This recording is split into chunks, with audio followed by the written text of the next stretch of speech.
I shot this like the previous couple weeks of photos when I was out for a walk around Theta Pond. Nothing out of the ordinary about that. And I have my new D500 and my 70 to 2.8 lens, or 70 to 200 2.8 lens. And I was kind of on the lookout for a squirrel. And so I had this in mind. I had a picture of a squirrel in mind.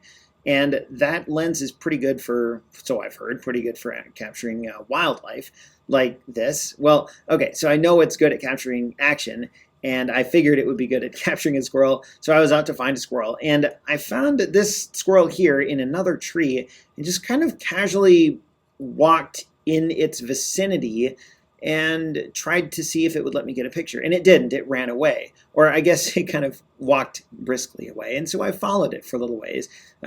If you're familiar with OSU geography, I started at Theta Pond and kind of went north to Willard Hall. And this is on the back end of Willard Hall.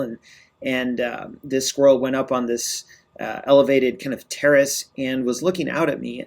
And even though there's no action happening in this shot, that camera and lens combo worked great to get this picture here, which I didn't even like. And I wanted this squirrel to be like other squirrels that I've shot in the past, which is well lit and nice background. This is not a photo that I really wanted, but I focused on his eye and took the picture, and then it ran off and did something else.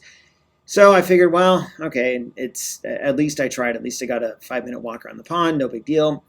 When I put the pictures on my computer, something about this kind of struck me, and I realized later what it was, and this is why I put it here on Weekly 50. I don't have pictures of squirrels where there's any sort of play between light and shadow like what you see here. Every picture of a squirrel that I put on the blog, in fact, most animal pictures that I put on the blog, period, have been kind of the same, where you have the subject in the middle, and it's even lighting, and they're not doing much, but they look kind of nice.